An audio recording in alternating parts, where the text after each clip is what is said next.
Hey, it's Gerald from Lakers Fast Break. Anchor is the easiest way to make your next podcast. It's absolutely free, and their creation tools will allow you to record and edit your show right from your phone or your home computer. Anchor will then distribute your podcast for you so it can be heard on great podcast outlets like Spotify, Apple Podcasts, Radio Public, Google Podcasts, and many more. You can even make money from your podcast with no minimum listenership. It's everything you need to make a podcast all in one place. So download the free Anchor app today or go to anchor.fm to get started on your next podcast.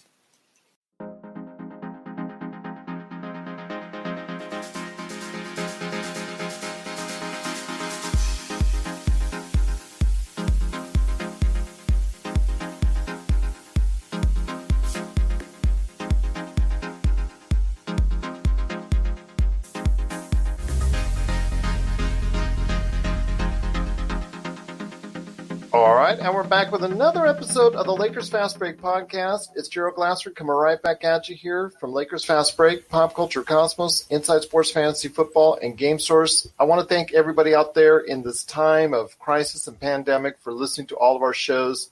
We truly appreciate it, and we cannot thank you enough for doing so. I love it still because there's so much to talk about when it concerns the NBA draft. I just am so glad to continue these conversations. He's back one more time, and I'm just so glad to have him back on the show. It is the man behind NBA Draft Junkies. You got to go ahead and check out what he's doing today at NBADraftJunkies.com. Plus, also like his videos and subscribe to his channel, NBA Draft Junkies, where you get detailed breakdown analysis of a lot of the future NBA draft choices out there, or at least they hope so, anyways.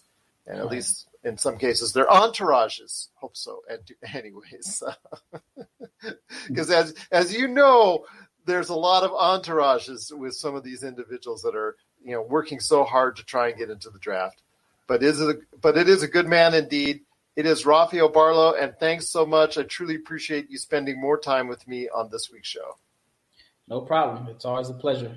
All right. I'm going to, like I said, the feelers have been sent out on that thing we were talking about. So I'm hoping to hear back from individuals so we can do that. So just wanted to let you know on that secret thing you and I were working on behind the scenes here at the Lakers Fast Break. So I'm ready.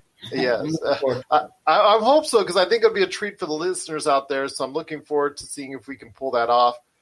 But it is a great episode we've got in store for everyone out there. If you want to get more into the detail as far as the NBA draft, but I wanted to go ahead and let everybody know, if you can, please subscribe to our channel, Lakers Fast Break, wherever you get your podcasts. And if you're on Apple Podcasts and you really like what we do, please, if you can, 5 stars. We truly appreciate it. It helps Laker fans and basketball fans get a hold of our show. It becomes more prominent, becomes more out there, and we truly cannot thank you enough for doing so. And if you have any questions for Rafael, any of our draft experts that have been on the show, Laker Tom, TJ, or anyone else, please let us know, or myself, you can ask me as well.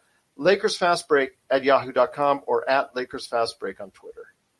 All right, so all that's done, and we're going ahead with what we can on the NBA draft here. So first thing I wanted to ask you, my friend, is we're going to go position by position, as you come back and return on the show. So I thought we'd first break down a position that I don't know if it truly exists in the same way it existed back when you and I were younger.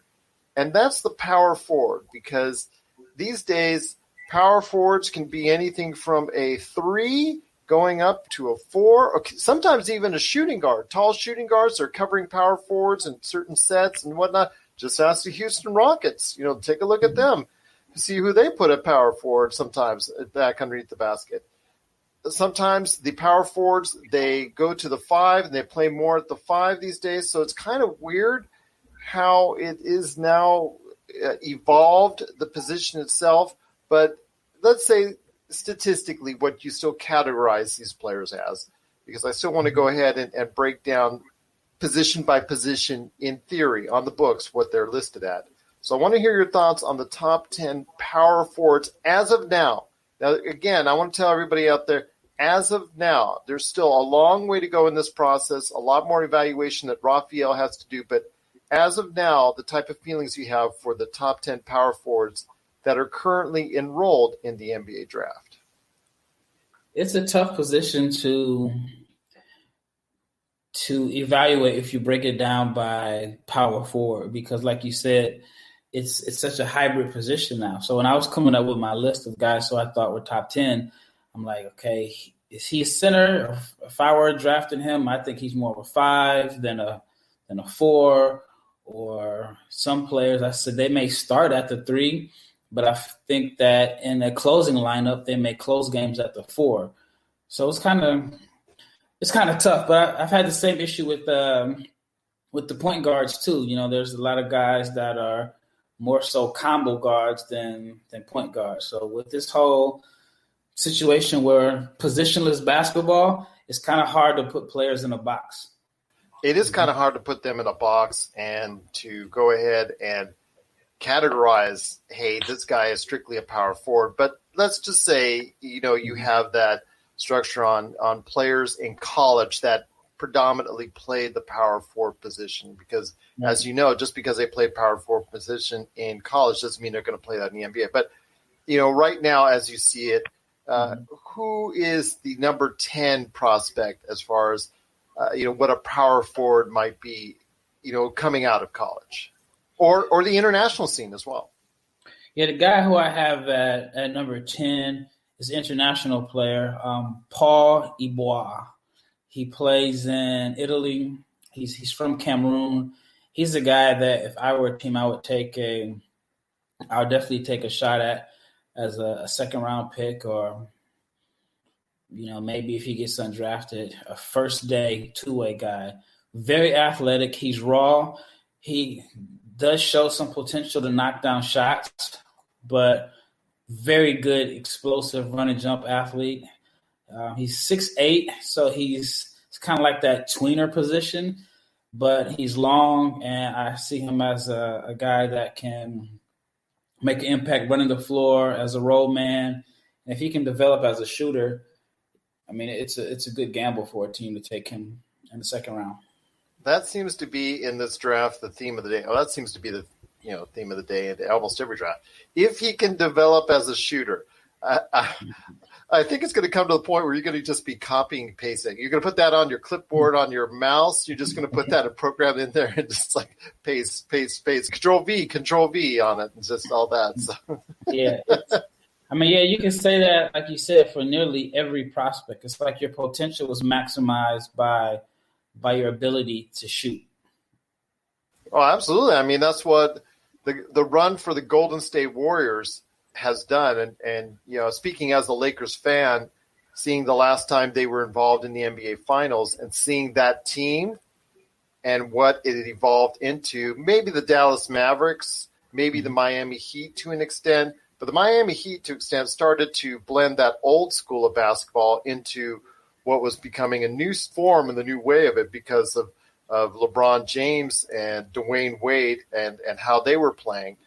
And Chris Bosh, not being that traditional 5, but playing a lot of that during his days in Miami. You saw that starting to blend, but obviously the popularity and the success of Golden State has necessitated that type of mindset. And the NBA, as you and I have seen, especially in the last 5 years, has transitioned into that type of offense and defense and the way that they structure everything now, where the things that were important before are no longer important now.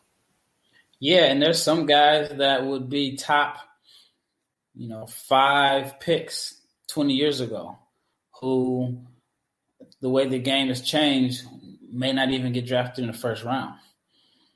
Yeah, and that's something that will continue to take place over the course of – in fact, a lot of these players that, like you said, could have been first round or would have been high up, would have been lottery picks and whatnot, may even have trouble staying in the NBA for any length of time just because they have not developed the skill set that's needed now in today's NBA. And I think now Jahlil Okafor is someone that comes to mind that I think in the 90s or in the 2000s would have excelled, and it's just unfortunately in today, he just grew up too late. He just grew up too late and unfortunately is almost a man out of time, so to speak. Yeah, I mean, even when he does play, he puts up pretty good numbers. Obviously, his biggest issue is defending in space. When he's in the game, teams are they're gonna attack him on defense. But as far as just if you give him the ball on the block in isolation, I don't think there's many people that can stop him in a one-on-one. And if he played in 2000 or 2002 or 2003, I definitely think that he would be an all-star. And that's the thing, because unfortunately it's not 2000. It's 2020, 20 years later, and the game has evolved indeed. And just so interesting and fascinating to see where we have it. And I don't want to sit here and be that old man on the lawn that says, get off my lawn type deal. I like where it's going. I'm going to be honest with you that I loved the way the Golden State Warriors at their height were playing the game of basketball. If you were just a basketball purist and you were watching the way they were playing, pass, shoot those three-pointers, pass. Just the technique involved from a half-court setting was probably some of the most beautiful basketball I have ever seen in a half-court setting. Yeah, and especially if you consider that they played a lot of isolation ball the year before Kerr was there. They ran a lot of plays where Harrison Barnes was playing one-on-one. With Mark Jackson, correct? Yep. And so when Steve Kerr came, he definitely implemented a system where the ball moves a lot faster. But something that I had talked to my brother about yesterday when we did our podcast, I feel like if you look back, maybe even back to the Bulls era, the 4 position is probably one of the most important. And the teams that won always had a 4-man that could create for others. So you look at the Bulls they could bring Tony Kukoc in at the 4, and he could dribble, pass, shoot, make plays for others. You look at the Lakers in the second run, they had Lamar Odom, who could get a rebound, push the ball, make plays for others at the 4. Dallas didn't necessarily have that. All the teams with LeBron, you could play LeBron at the 4, and he could get a rebound, push the ball, make a play for others. Even with Toronto last year, Siakam could make plays for others if needed. You could go small and play Kawhi at the 4. And then Golden State had Draymond when he started the game at the 4, he finished at the 5. But when he was at the 5, they had Iguodala at the 4. And so, again, you had a man that could play the 4, that could hit the open man in the corner. They just had another ball mover. So if I were selecting a power forward in today's NBA, I'm looking for somebody that I can slide at the 4 that can also dribble, pass, and shoot. I mean, those guys don't grow on trees, but if you can find that, I think it's a weapon that makes everybody around your team better. I agree wholeheartedly. We're signaling the ref for a quick timeout, but we'll be back with more of the Lakers Fast Break podcast.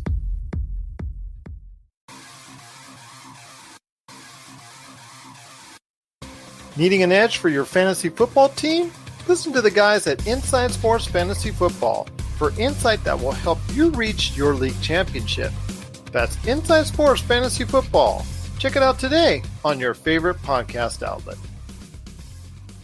Once again, I'm talking to Rafael Barlowe from NBA Draft Junkies. You got to check out his great work today, including, and I just saw it on his YouTube page, a discussion, I will put it as this, or a discussion, per se, with his brother on NBA draft hopeful James Wiseman. Could be a top pick by the Golden State Warriors. You never know.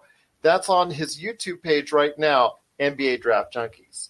Well, we got through number 10 before I got sidetracked, but I wanted to go ahead and reel us back in, and I apologize for that. But, just love talking draft and all these other scenarios and the way the game has changed. Just love getting those conversations.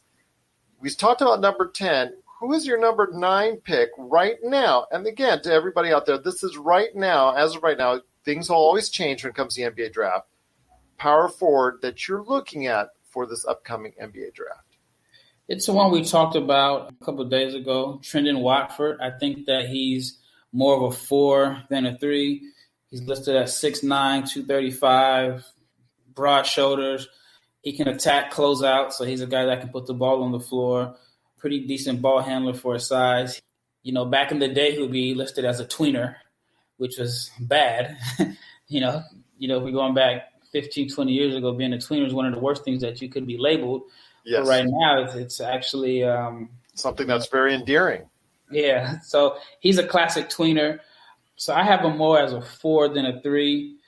He's a pretty decent shooter, can make threes. What he does lack is like that above the rim athleticism. He's not very fast. He's a below the rim finisher when he's around the rim. But he's someone that I think, of course, his shooting, again, is going to be important as far as how far he'll, as far as maximizing his potential. But he's who I have number 9 right now. One thing I want to ask you when it comes to him is, okay, he does not have that explosive athleticism that I know all these NBA teams desire. One thing I wanted to ask you is, if that's the case, there's still the prospect of that he could be very effective defensively if he moves his feet well. And then also, does he box out and does he get the rebounds? Because, we see with, let's say, Brook Lopez, who's always been known as atrocious rebounder, but is actually one of the best at blocking people out because he gives other people on his team the opportunity to get the rebound. So while he may not have the stats for rebound, he's actually very vital because he's blocking out the opponents so that the other teammates can go ahead and grab the ball. So I ask you, can he still be effective in that manner? Do you see things in his talent that would say, you know what, he can be a vital contributor on the floor? I think he's a good rebounder. He averages about 7 rebounds a game. He attacks the offensive glass, which, depending on the team that he goes to in the system, may or may not be an advantage because I've noticed a lot of teams now don't even attack the offensive glass. As soon as the shot goes up, they get back to set up their defense. But offensive rebounding is one of his strengths. As far as like defensively, it's tough. I don't think that he has the mobility to defend in space. I think he's a guy that once he gets on the floor, teams are just going to seek him out looking for the mismatches. But he plays hard, and that's something that, may make up for what he lacks in elite athleticism and foot speed. But he does play with energy and effort. And so that may be something that you can build upon. Now, as far as I don't think you're going to find anybody that's going to box out like the Lopez brothers. I mean, I think not only Brook, but even his brother Robin. Yeah. I remember when he played for the Blazers, that was just one of the things that he did was he boxed out a couple of guys. And I would love to see the NBA or an advanced stat that shows other than, of course they'll show you the plus minus, but who's best in the NBA at creating rebounding opportunities for teammates? I agree with you on that because as you see, as someone who sees it on a regular basis when he was watching the games when they were live, the Lakers have JaVale McGee, Dwight Howard.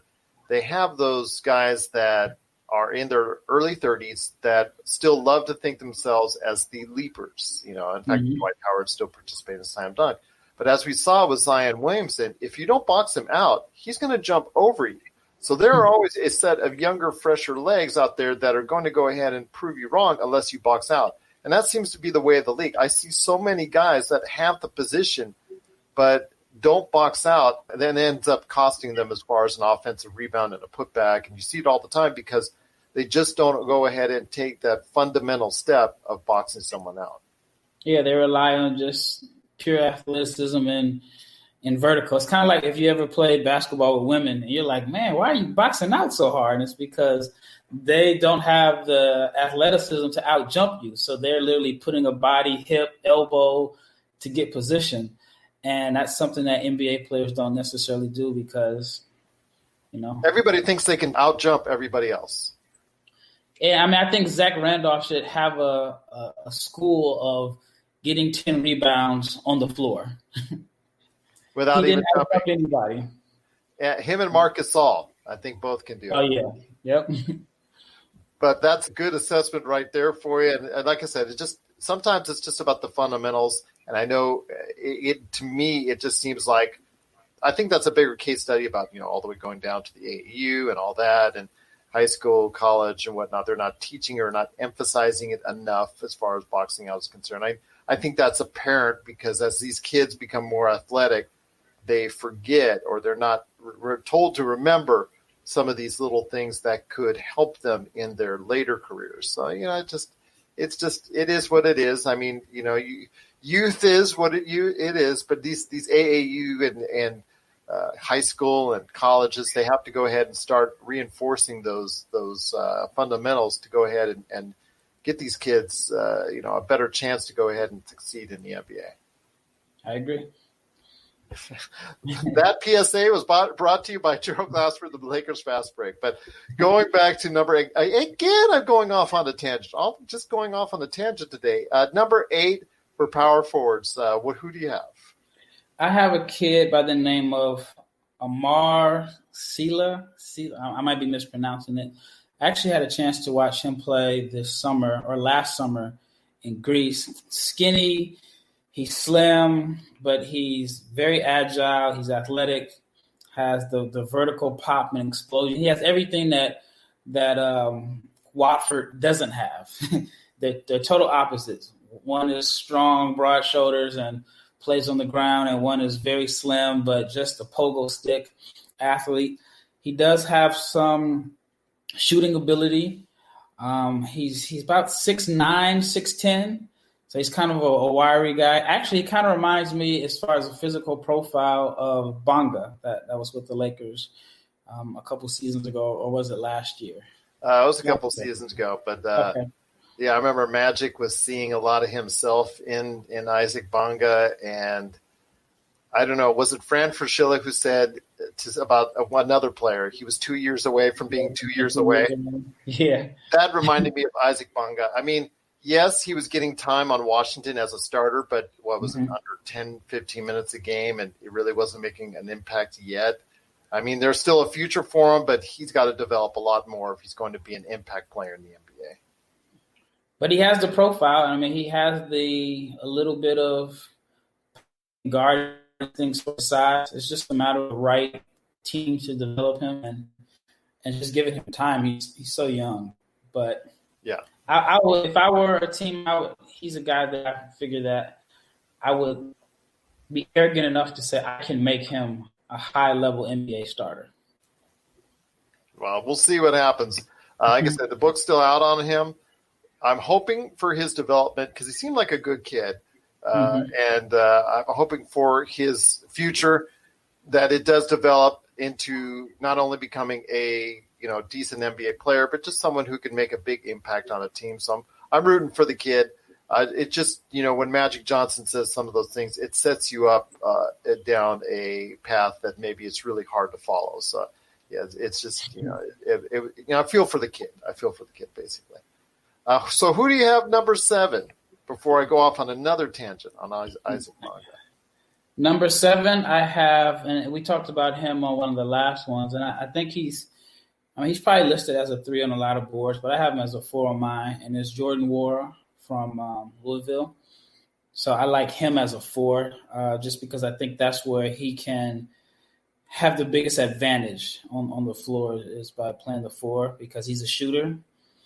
And he can also create on his own. And if you need him to, he can attack closeouts and he can shoot pull-ups off the dribble. So I think that's where he would have his biggest advantage at, is playing the 4 spot. And he's a guy that I mentioned that if I were the Lakers, somebody that I would take a strong look at.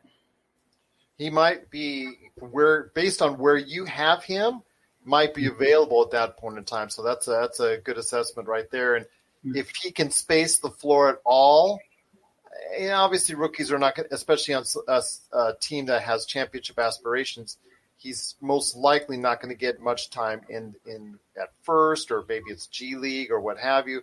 But I think that in time, or maybe even by the end of his rookie season, he can develop into a player that can give you 10, 15 minutes a game by spacing outside, and then who knows from there.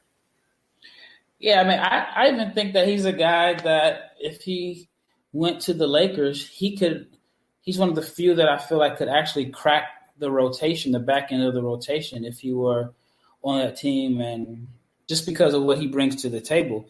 He shot over 40% from three this year, averaged 18 points.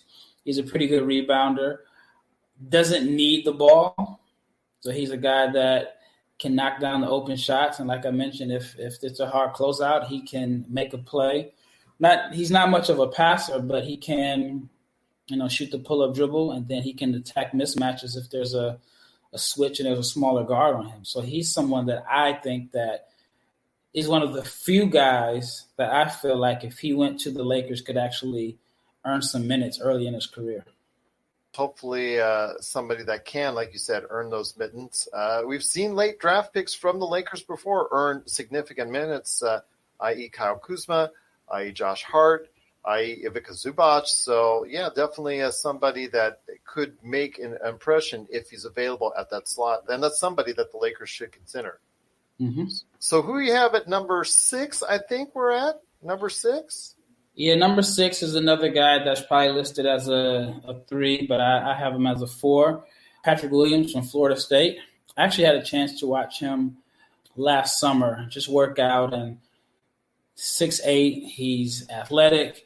He fits the mold of a 3-and-D guy, well, potential as a 3-and-D guy. Right now, his shot is decent, but I wouldn't call him close to a specialist. But when it comes to like the physical tools and the profile you're looking for in the modern day hybrid 3-4, he fits the bill. I think defensively he'll be able to switch out and defend multiple positions. He, again, doesn't need the ball. He's a complementary piece that can fit well next to a superstar, run the floor in transition, make plays above the rim, plays with effort. And again, for like the third or fourth time, developing his outside shooting and spacing the floor is going to be what determines his potential in the NBA. Like you said, it's all about developing those skills and even further and taking the time and work in the gym to go ahead and build upon that. So, yeah, definitely somebody that we need to keep an eye on as well, especially if he falls. No injury history with him? I don't think so. And I know he's really young, and I probably have him lower than other guys just based off of right now. But as far as potential, he probably should be higher, because when I met him last summer, I want to say he may have been 17. So he's really young. So he's probably the same age as some guys that are high school juniors right now, especially with the way some of the players are reclassifying. So, but long-term potential, he could easily be top 3 or top 4 on my list of power forwards. But based off of how I feel right now, I have him 6th. We'll be back with more of the Lakers Fast Break podcast. Check out what's been going on with the Pop Culture Cosmos Show and the PCC Multiverse. I see the potential for basically like another Netflix kind of paradigm shift where here comes this other major player. They have a ton of resources. Apple could change the way that entertainment is consumed. They say it's the only time this year that you'll have stars from each brand battling each other, and we know it's not going to be the case, but they like to say that, and more power to them, I guess. Well, it's a big first step, bringing all those superheroes together. There were definitely some parts of the movie that I really enjoyed, and then there were some parts that I thought just kind of fell short of expectation. Part of it has to be something to do with how it's being promoted, and this is a thing where audiences do not agree with critics. That's the Pop Culture Cosmos Show. And the PCC Multiverse, every week on Apple Podcasts. And over a dozen of your favorite streaming and podcasting options. We're going to start the top 5 right now. So who do you have in the top 5, starting with number 5? So next is a guy I really like out of DePaul, and I'm probably a little biased because DePaul is actually my middle name. So I've always kind of had a love for players out of DePaul, dating back to like Quentin Richardson. I was too young. I was too young for Mark Aguirre and Terry Cummings, but the Quentin Richardson, Bobby Simmons teams. Paul Reed he fills the stat sheet. He rebounds, he blocks shots, he gets steals. Has shown that he can knock down threes. I don't know if it stretches out to NBA range, but he's a guy that's just active. I think that he could have a long NBA career as an energy guy that just comes in and just does whatever a team needs for him to just does whatever a team needs out of him. So I like him a lot. I probably have him higher than most, but it's just my opinion. Well, because you're calculating intangibles into that. You're calculating the fact that he's going to go ahead and provide you those little things you may not see on the score sheet that helps these teams win, especially those that are at or near a playoff level competition. Yeah, and one thing that you can't really teach is athleticism and energy and effort. And so for him, like this year, he averaged over 2.5 blocks a game.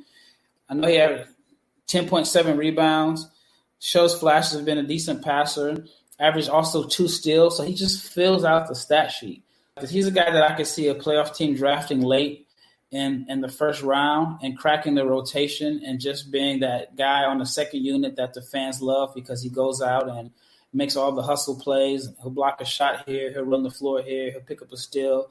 He'll switch out. So he's a guy that I really like his potential to be an ideal complementary role player. And that's what you're going to see at this point in time from this draft is while there's, as you and I talked about before on a previous podcast, while there's no real standout, surefire, automatic all-stars or top-level players, there's a lot of role players in this draft that can make significant contributions. And this draft, as far as filling out from a roster standpoint for each of these rosters down the road, could be very valuable. I agree. I think it's going to be a role player draft. I think you may not get superstars, but you're going to get a lot of guys that can come in and be high-level role players. I agree with you on that. It looks like something that a lot of people, it's not going to have the shine that some of the other drafts have, but it could be a draft that has a lot of quality players that we'll see 5-10 years down the road and say, you know what, that was a quality draft for sure. Mm-hmm. Okay, so who do you got number 4 in the top 10 power forwards right now that have declared for the NBA draft? This is another guy that is probably listed as a 3 on some boards. He's undersized. He's like 6'7", maybe 220, soaking wet. And you may have had a chance to watch him play in the Pac-12, but I really like Tyler Bay from Colorado. He's another energy guy. Between Bay, Reed, and Williams, they could all be interchangeable. Bay kind of reminds me of a poor man Sean Marion as far as just the energy, running the floor, just the little stuff that he does on the team. He averaged like 9 rebounds a game this year. His rebounding was a little bit down from last year, but his three-point shooting was up. He shot close to 42% from 3 this year, and he's another guy that's he reminds me of Brandon Clark a little bit, who actually had a pretty good year in Memphis. And I thought he should have went higher in the draft, but Memphis got a steal. And Brandon Clark is a player that he made more threes this year than he made his whole college career. And he's got that athleticism, and I think Memphis got a steal. Yeah. They got a real steal, and I see him as an integral part of their success going forward. Mm-hmm. Yep. And so Bay, he's similar. He's smaller than Clark, but I think that they could have a similar type rookie year. I think Bay's rookie year could be similar to Clark's if he goes into the right situation. Fair enough. Who do you have in your top 3? Because here we go with the top 3 now. So who do you have at number 3? All right, this one I'm swinging for the fences. I don't know how to pronounce his name. Pokuljuveski from Serbia. I'll let you get this one. I got the last show. So, yeah, I can't pronounce his name. This is definitely a swing for the fences pick. I've actually seen him live. He was at and I get the tournaments mixed up because I went to the under-19 and the under-18 Euro Cup tournaments in Greece last summer. And so I get them mixed up from which is which. I want to say he was at the 18s. He's 7 foot. He's fluid. He runs the floor like a guard, not like explosive, like come down and take off dunking, but just the way he moves and how agile he is. It seems like his natural position is a point guard. He handles the ball pretty well. He sees the floor. He's a guy who, again, I can just see as a weapon. The downside is he's very, very skinny, and I don't think he's tough. So, but as far as just overall skill in his package, I think that he has potential to be a pretty good shooter. He has a nice touch. He can post up a little bit if the matchup calls for it. I mean, with his frame, he's not going to be able to post up anybody in the NBA for years to come, but he does post up anyway. But he's definitely a guy that just has a wide array of skills that you can build around. So, like I said, this is a swing for the fence. I've seen his name rise up draft boards. He played on Olympiacos in Greece. He played on their B team, but he's a Serbian guy. And, I mean, the Serbians have had a lot of success in the NBA the last few years with Bogdanovic from the Kings. Obviously, Jokic is very successful. So he's another guy in the line of Serbian players that I think will have an impact in the NBA.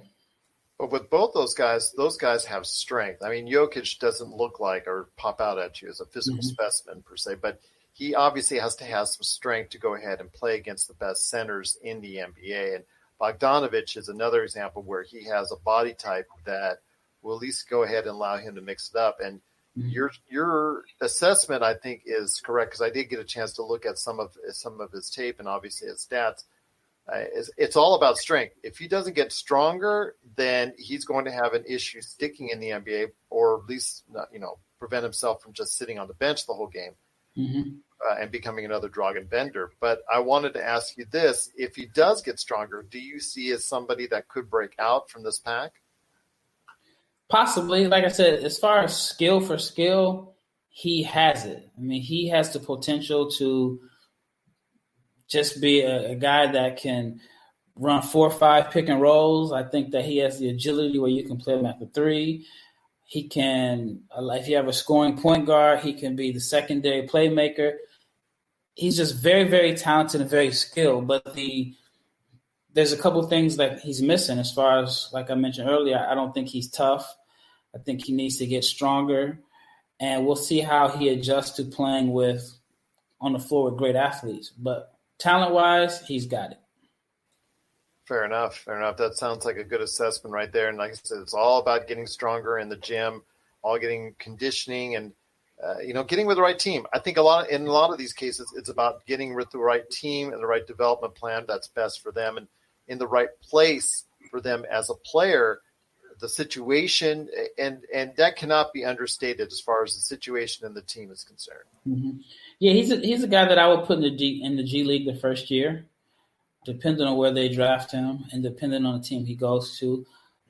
But developing in the G League would be where I would send him, especially if you're a team that your G League team is in close proximity to the NBA team, where you can actually have him practice with the NBA guys, work out, use the facilities. But like I said, just potential, and it's a swing for the fence. Like, he's one of those guys that you don't see 7-footers move the way he moves with natural guard skills. Like, I think his natural position is a playmaker, a playmaking, ball-handling decision maker. He just happens to be 7 foot. And that's always a great combination. I mean, the shining example of that is, even though he doesn't like to be called a 7-footer, but let's say he's a 7-footer, is Kevin Durant, who obviously is the best example of someone at that height who can move so well and so fluidly. Whether or not he does now at this point after an injury, we'll see. But I'm going to give him the benefit of the doubt because I think his talent certainly warrants it. Well, he can always shoot. So even if he just has to be a spot-up shooter, his gravity as a shooter will always make him a 20-point scorer. Well, we're down to 2, my friend. Down to 2. So who do you have as your number 2 choice for the top 10 power forwards right now, as of now, in the NBA draft? Number 2, I have Precious Achiuwa. I'm a fan of his game, but I see a lot of boom or bust potential. I think he has a nice set of skills to work with. He's 6'9", 225. He has over 7-foot reach. He's athletic, big hands. He plays hard. And when I say he plays hard, but it's maybe a little out of control hard where, he's the guy that if he misses a shot, he's going to go get his own rebounds. It leads to him picking up fouls, and he plays out of control. But I like what he can bring to the team as a weapon. I've seen people compare him to maybe Siakam. I think that he would be at his best in a running team, and a team that likes to get out on the open floor and transition. Where I think he could be the biggest asset is as a rebounder, because he does have the skill set to get the rebound and bring the ball up court himself and attack on straight line drives. His decision making is a major work in progress, but just overall talent, I think at the minimum he can have a role as just a hardworking blue collar rebounder at the minimum. Maximum, he could end up being a 4-man that can attack closeouts, make plays off the dribble, maybe knock down enough shots from behind the line to make him a respectable driver.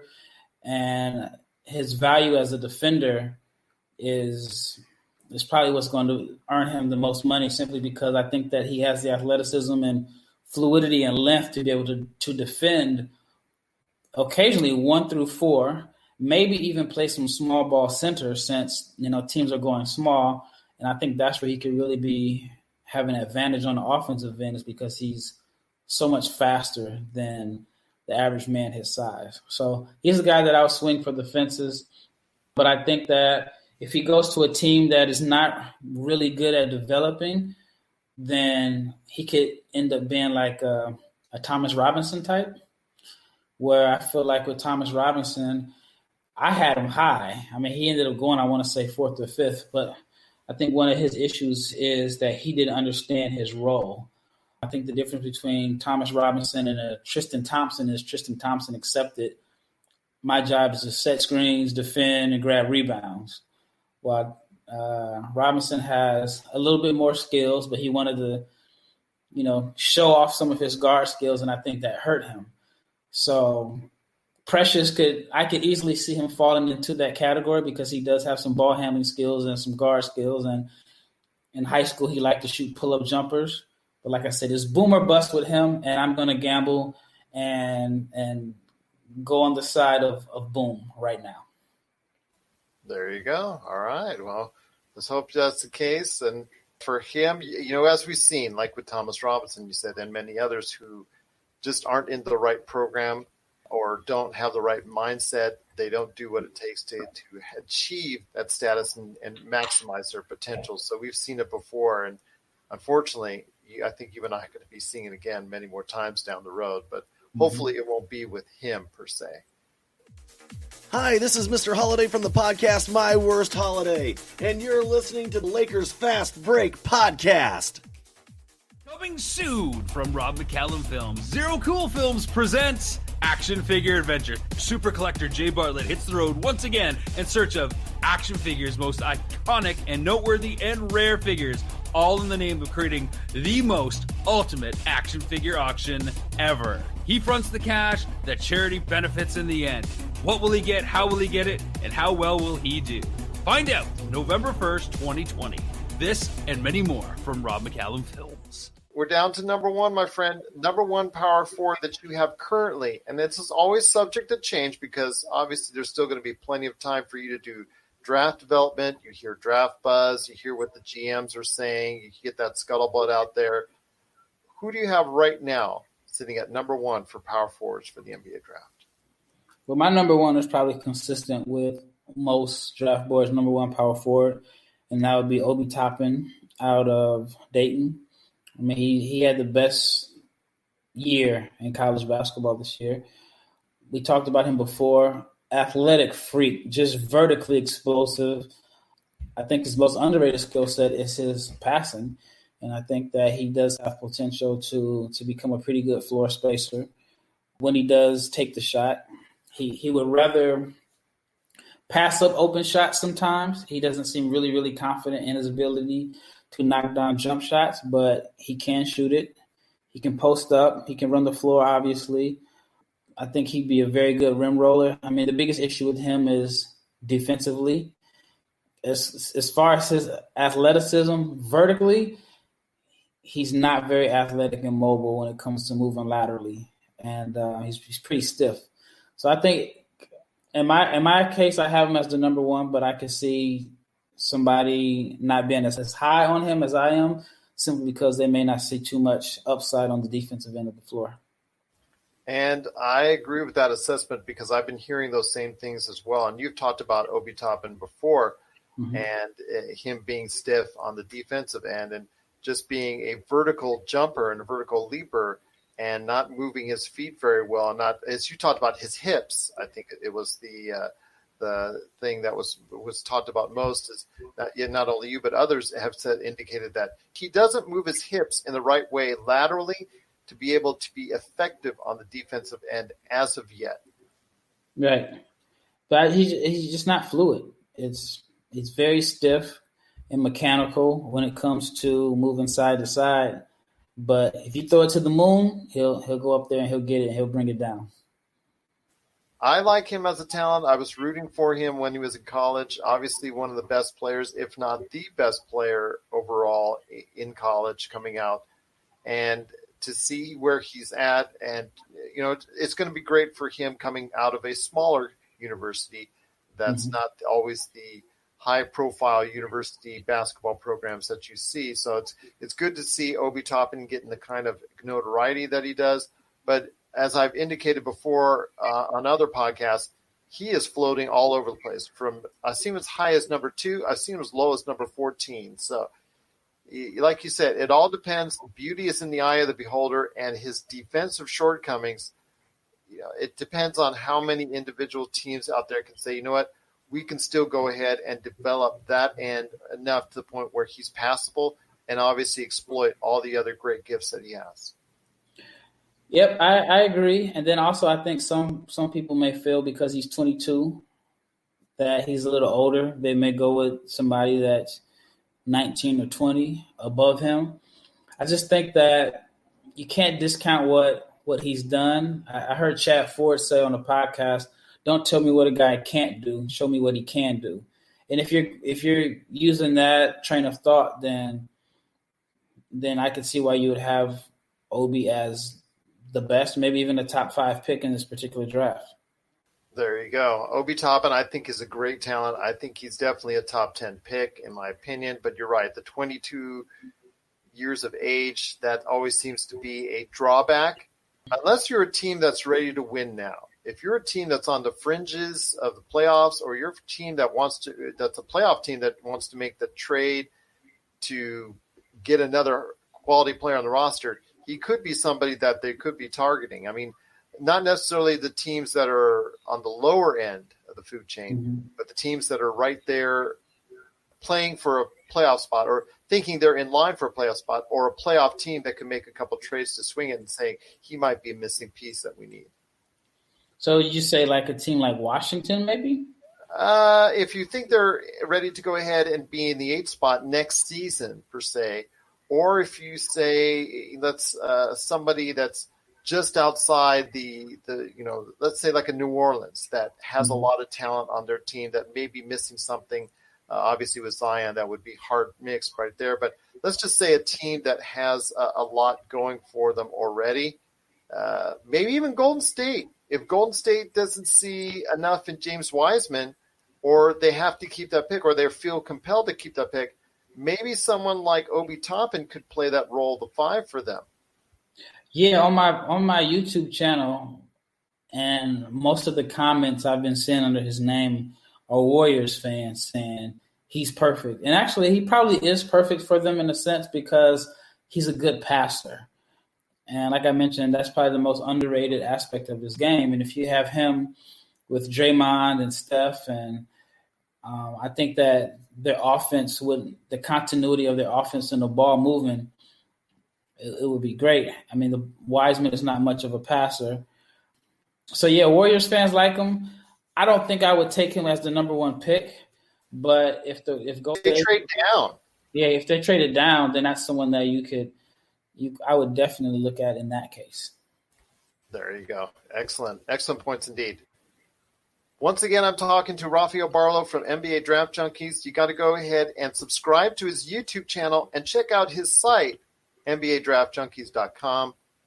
Well, I was going to get you 3 topics, but I went off on so many tangents. That's my bad on that. We'll go ahead and touch it. Well, hey, you're the expert, my friend, so don't worry about that. It's always great when you talk, but it's not so great when I talk so much. But I will say this, that we're going to go focus in on the 5 teams that you feel that you have the best chance to build through upcoming drafts. We're going to go ahead and touch on that subject because we'll go ahead and talk about the top 10 small forward wings because, wings. I feel like we're at Wingstop. Wings. They're so important in today's NBA and whatnot. So that's something that has definitely evolved with the game as well. But before we head on out, I wanted to go ahead and talk to you about, people say, what makes you an NBA draft expert? What makes, you more knowledgeable or whatnot? Not only do you do the research, not only do you do the time and the travel and conversations involved on it, because I've already, the little time I've known you and all the investigating and all the research I've done into your site and all that, I see the time, effort, and detail you go into it. And as you've talked about on our first conversation that we ever had, was that it's a crapshoot on a lot of times. And you think you have everything lined up and it can go wrong. But you can also say with players that a lot of people can underestimate. They can just pass them off as players that aren't going to even make the league or they're going to be a fringe NBA player's best. I want to hear from you before we head on out 5 sleepers that you got right. Not necessarily to say to others, ha, ha, ha, ha, ha, ha. But obviously when you get that satisfaction of discovering somebody or really getting high on somebody that is not as high by everybody else or many others that develops into that player, it's got to be a certain sense of satisfaction. It definitely is. And sometimes you feel protective of the player because you feel like, all right, nobody else is high on him as I am.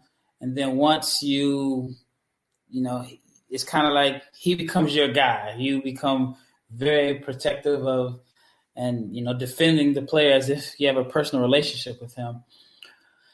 It's hard for me to say 5 guys that I feel like that I really got right. But the one that stands out to me the most was I was high on Derek White. I saw him when he was at I forget the school, but when he was at the Division II school, and then he only had 1 year at Colorado.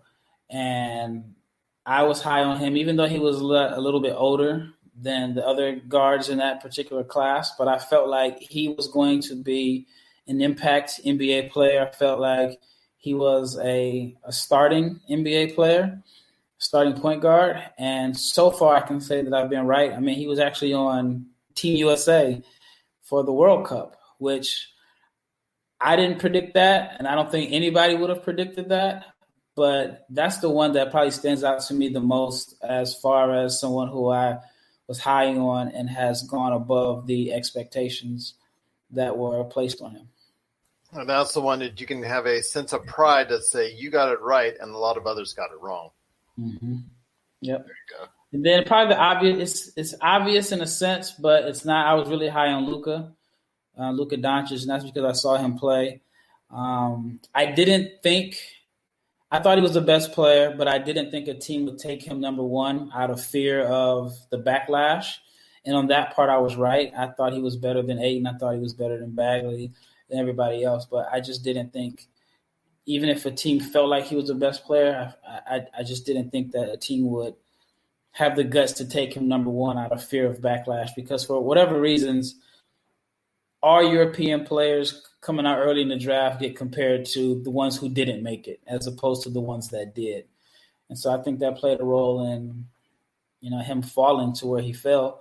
And I'm sure those teams regret it. Phoenix and Sacramento definitely, I think, regret it. Although DeAndre Ayton is going to be a very good center in the league.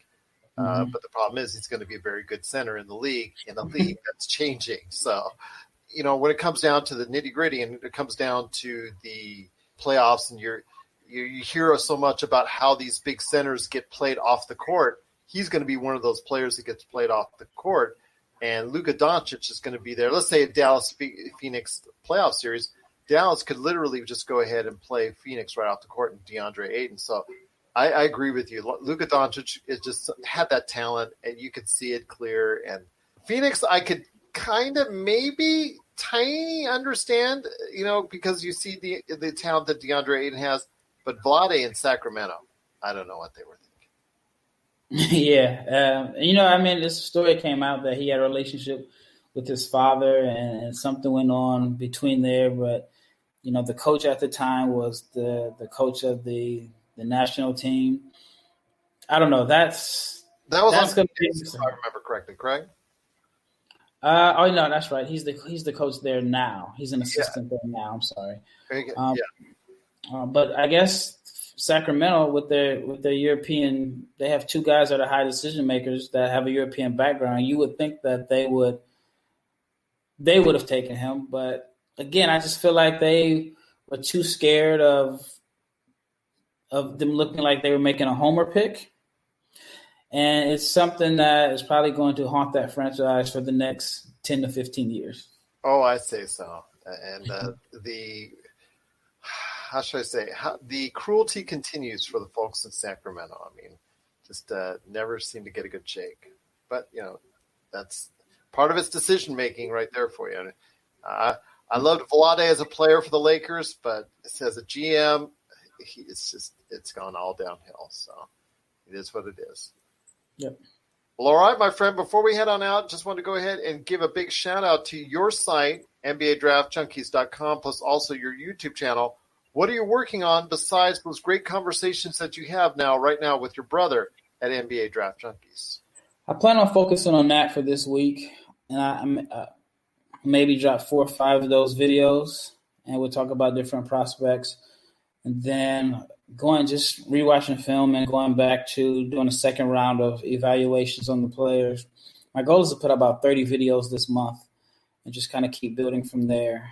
I want people to be able to come to my site or my channel and know, like, man, this guy is working. This guy is working hard, and he's putting in the time and the effort, and just kind of bringing my own flavor, my own twist to the draft evaluation.